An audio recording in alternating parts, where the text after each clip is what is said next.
नमस्कार दोस्तों, SR news में आप सभी का स्वागत है। मैं रिंकू यादव। दोस्तों, आप सबको पता है कि किस प्रकार से भारत ने पाकिस्तान में घुस करके एयर स्ट्राइक किया था और आतंकवादियों के 9 ठिकानों पर जो है कि हमला करके पूरी तरीके से ख़त्म कर दिया था। उससे बौखलाए पाकिस्तान ने पुंछ सेक्टर में जम्मू कश्मीर के अंधाधुंध फायरिंग चालू किया हुआ है। कल से ही कल भी कुछ लोगों के मारे जाने की खबर थी, जिसमें एक गुरुद्वारा पर उन लोगों ने बम से हमला किया था। वहां पर 5 जो है कि सिख भाई हमारे मारे गए थे।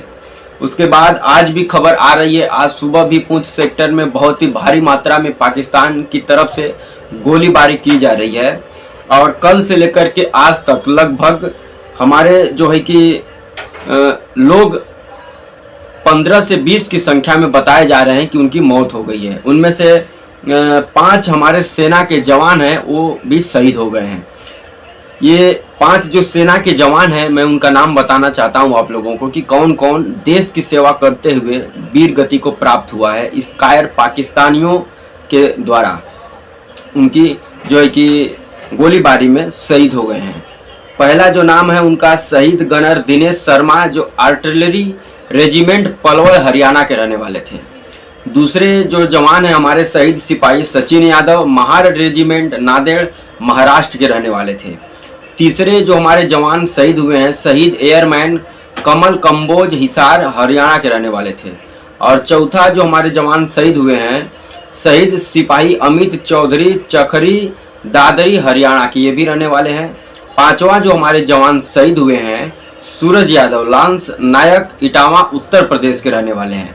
तो सबसे पहले इन बहादुर जवानों को भावपूर्ण श्रद्धांजलि अर्पित करते हुए उन कायर पाकिस्तानियों से कहना चाहते हैं हम कि ये भारत की भूमि है, ये तुम्हारे जैसे नापाक लोगों से पीछे हटने वाली नहीं है। और खबर ये भी आ रही है कि अभी अभी सुबह लाहौर में 3 जो है कि बम की आवाज़ें सुनाई दी। बम फटा है लाहौर में 3 जगहों पर। लाहौर एयरपोर्ट, कराची एयरपोर्ट उन लोगों ने बंद कर दिया है।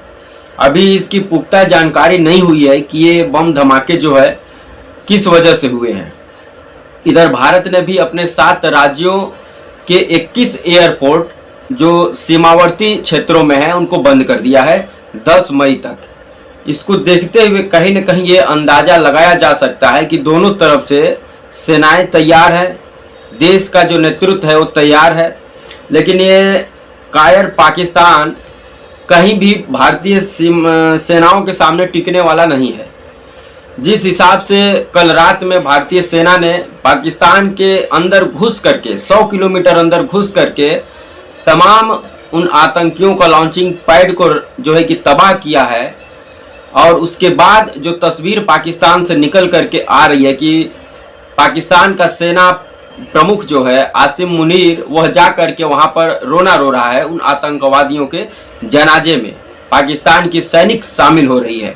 इससे अंदाजा ये लगाया जा सकता है कल पूरी दुनिया पाकिस्तान को इस नज़र से भी देखी कि कैसे पाकिस्तान जो हर मंच पर, दुनिया के हर मंच पर यह दावा करता फिरता है कि पाकिस्तान में कोई भी आतंकवादी गतिविधि या आतंकवादी नहीं है, वो पाकिस्तान उन मारे गए जो है कि आतंकवादियों के जनाजे में अपने सैनिकों को भेजता है।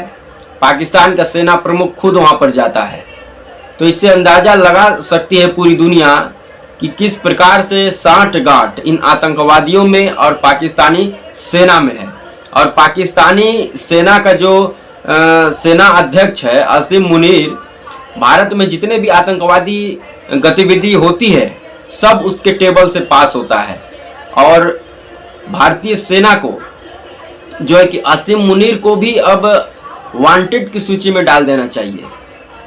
आसिम मुनीर, हाफिज सईद और मसूद अजहर, इन सब को, दाऊद इब्राहिम भी उसी में छुप करके बैठा हुआ है।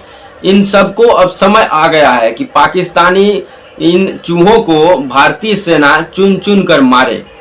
और सबसे बड़ी बात कि भारत को इससे बढ़िया मौका, इससे अच्छा मौका अब दोबारा शायद कभी मिले पीओके पर कब्जा करने का।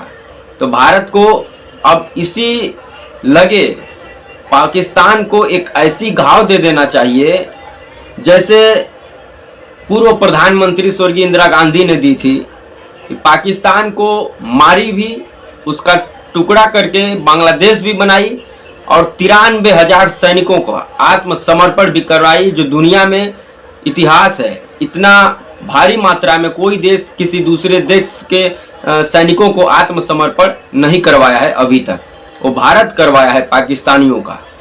तो उस इतिहास को, भारत को दोहराने का अब समय आ चुका है।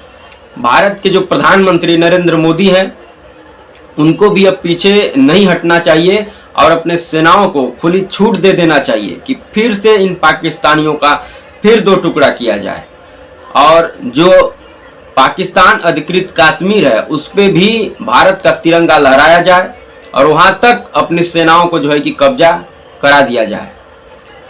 इतना काम हो जाने से दोस्तों, पाकिस्तान में जो आतंकवादी फल और फूल रहे हैं, पूरी तरीके से आतंकियों का कमर टूट जाएगा, या कहें कि जड़ से खत्म हो जाएगा।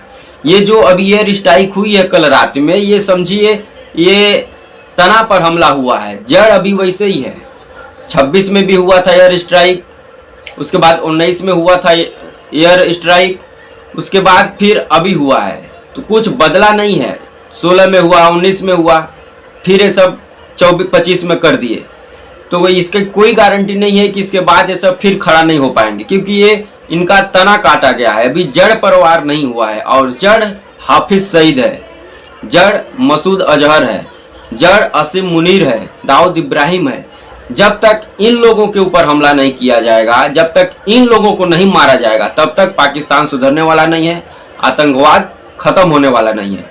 तो इंडियन आर्मी पर पूरे देश को गर्व है और पूरे देश को जो है कि भरोसा भी है कि इंडियन आर्मी अभी भी, जिस प्रकार से सेना का बयान आ रहा है कि अभी भी ऑपरेशन सिंदूर खत्म नहीं हुआ है, ये जारी है। और अभी अभी की खबर है, सेना प्रमुख ने अपने सभी जवानों को ये आदेश दे दिया है कि पाकिस्तान जिस भाषा में समझे उस भाषा में उसको जवाब दो।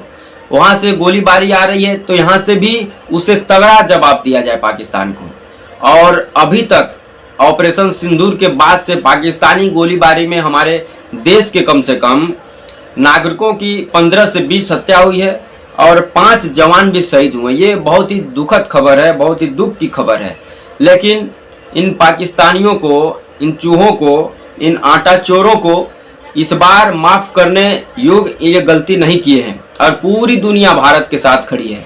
कोई इनको सुनने वाला, कोई इनको दुख बांटने वाला पाकिस्तानियों का नहीं है।